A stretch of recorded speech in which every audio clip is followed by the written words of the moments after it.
el equipo de Conformado por Ariel. Cristóbal, Oliver. y alguien. No, y el primer tema que vamos a ver en el primer capítulo del podcast será el mito a logos. Y vamos a ver más o menos cómo es la explicación. Dice: fue un cambio importante en el tema, personas empezaron a entender el mundo, lo cual eso nos da a entender que desde ahí, en la antigua iglesia, empezaron a comprender el mundo de una manera distinta. Este cambio ocurrió en la antigua Grecia y básicamente significa pasar de explicar las cosas con historias de dioses a explicarles por razón y uso lógico, lo cual desmiente ciertas cosas de los dioses griegos que en ese tiempo eran adorados y tenían hasta templos y pensaban que cualquier cosa mala que hacías te lo cobraban los dioses. ¿Listo? Okay. Bueno, pues el primero que vamos a explicar es qué es el mito. El mito es como relatos que no están verificados si son reales o son falsos. Por ejemplo, puedes entrar en el tema del mito o leyenda, donde podemos que son historias que normalmente incluían en los tiempos de la antigua Grecia dioses, héroes o fuerzas sobrenaturales.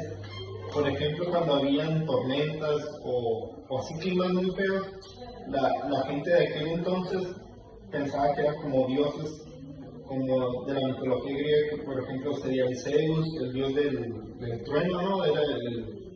Y luego y había una que tenía así como, es una mujer que tiene así como de pelo, tiene como serpientes, que esa no. Muchas personas pensaban que esos dioses pues existían y en base a eso los griegos hacían sus mitologías y se basaban en esa creencia, en esas creencias, y ya si no eras parte de ese grupo de griegos, no te tomaban en cuenta como griego de sangre. Aunque nacieras en Grecia, no te tomaban en cuenta así como de que formaras parte de esos mitos. No, pues sí, comprendo. ¿Y tú qué opinas, compañero? Pues, yo siento que los mitos no solo eran simples historias para entretener, sino pues en realidad era la forma en que las personas trataban de entender el mundo, pues antes de que existiera la ciencia, y pues como tal no existía, o sea, sí existía, pero pues antes de que la descubrieran como tal, pues los griegos y pues muchas otras mitologías pues se basaban en estos propios mitos, ¿no? Con el tiempo, algunas personas empezaron a cuestionar estas creencias porque empezaron a pensar que no era como tan lógico ¿cómo se dice? Creer en que solamente porque un dios se molestaba o algo así, sucedían las cosas. En lugar de aceptar las historias de los dioses, comenzaron a preguntarse si existían explicaciones más lógicas y más racionales para entender la naturaleza. Aquí aparece el concepto de logos, que significa pues la razón. Este pensamiento lógico o explicación racional, luego consiste en intentar entender el mundo usando la observación, la lógica y el pensamiento en lugar de creer en historias mitológicas. Empezaron a creer gracias a Sócrates. Uno de los primeros pensadores que intentó explicar el mundo usando la razón fue Tales. Él intentó encontrar un principio natural que explicara todo lo que existe. Pensaba que el origen de todas las cosas era el amor, aunque hoy sabemos que no es exactamente así. Lo importante es que intentó explicar la naturaleza sin recurrir a los dioses. Un ejemplo podría ser el mito de la caverna de Platón, donde tienen a tres hombres que pueden ser en una cueva encadenados, donde los tienen volteados hacia como volteados al revés, y donde les ponían como en base de imágenes, sombras, y así estuvieron viviendo durante años en base de sombras, y uno sale, se libera y se sale de la cueva, y a la hora de ver el sol y ver que existe otro mundo donde es libre, entonces ese hombre se integra, bueno, no se integra, regresa a la cueva otra vez para liberar a sus amigos. Es donde, al no creerle que existe otro mundo, aparte de las imágenes, deciden matarlo por eso mismo de que no le creen de que existe otro mundo fuera de la cueva. ¿Ustedes qué opinan de la cueva de Platón? Sí, para dar un poco más de entendimiento sobre Platón, Platón era discípulo de Sócrates. Sócrates era quien dio paso de mito a logos, que Sócrates básicamente era una persona común y corriente, que salía a las calles, salía a las plazas a hablar con las personas y hacerlos cuestionar de que si realmente todo lo que pasaba era con la mitología.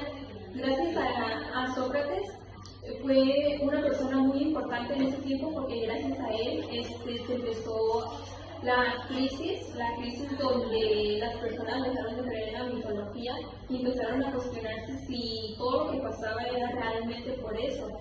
Y como comenté, empezaron como a tener razonamiento más lógico gracias a Sócrates. Sí, el Sócrates era el que cuestionaba, ¿no? En base a la hermenéutica, ¿no? Así, por ejemplo, no sé, yo creo en Dios y llega ahí y me cuestiona que por qué creo en Él, o qué hace Él para que yo tenga un pensamiento a esa persona, como tener una fe, o así, cosas así, ¿no? Cuestionarlo, por qué creo en eso, en base a eso ¿quién era? El Sócrates, ¿no? Sí. Sí, de la hermenéutica, su teoría de la hermenéutica. No, y también gracias a esto se empezó a usar mucho el pensamiento, comenzó el pensamiento de tomar conciencia de que si en verdad había con voluntad propia, ¿no? Con voluntad propia, que hacían ya más lo que sentían que para ellos estaba bien. A mí se me hace un tema interesante. ¿Sí? Por ejemplo, aquí en México hay muchos mitos como la Llorona o así, cosas así como eso es lo que dicen de que si han visto un fantasma, a cosas así como la gente piensa, no, pues yo no creo hasta que me case. Sí, no. Ajá. Y ahí es donde se hacen las leyendas o el mito. Pero es tontería, ¿no? Sí. Como en Sonora hay una bruja que se transforma en no sé qué. Y que es comprobado por los del pueblo. Y la gente Retomando el tema de Sócrates, pues Sócrates, como comenté, fue muy importante. Gracias a él, las personas empezaron a cuestionarse sobre lo que creían. Y gracias a eso, muchas personas empezaron a cuestionar todo eso.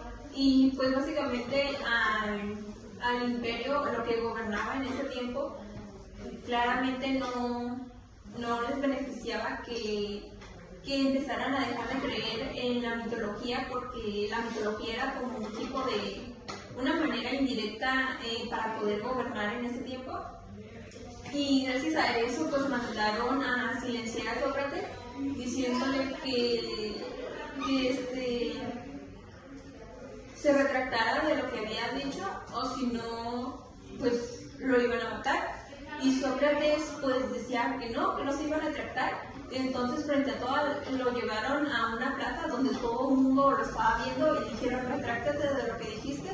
Y como no lo hizo, pues le dieron una bebida, a lo mejor se llama pócima, no sé qué era, donde pues básicamente se murió frente a todos, sin retractarse de lo que decía. Y también gracias a eso fue que pues las personas siguieron creyendo en él, porque prefirió morir antes de retractarse de lo que decía. Sí, en ese tiempo, si no tenías ese pensamiento, creo que te humillaban, ¿no? Enfrente de todo el pueblo, te humillaban, y era como, pues les ponía como de ejemplo esa humillación a lo que era la ciudadanía de la antigua Grecia, que pues decían, no, pues ya no voy a decir nada. Les metían como ese miedo de que si tenían ese pensamiento los iban a humillar en público. Y entonces eso fue donde lo que explicó ella, de que ya la gente empezó a tomar ese razonamiento y ya no quedarse como, ¿cómo se puede decir? ¿Cómo se llama? Es que es una palabra como tipo esclavizados en ese pensamiento. Así que se queden por una persona, como dicen se me fue la onda. Pero sí. En conclusión, el paso del mito a los logos representa un momento clave en la historia del pensamiento humano y significa el cambio de explicar el mundo mediante historias mitológicas e intentar comprenderlo mediante la razón, la lógica y la observación. En cambio, fue fundamental porque permitió el desarrollo de la filosofía, la ciencia y muchas formas de conocimientos que usamos el día de hoy. Y bueno, pues hasta que acabó el episodio 1 del podcast. Muchas gracias a mis compañeros que estuvieron aquí presentes y pues hasta el siguiente capítulo.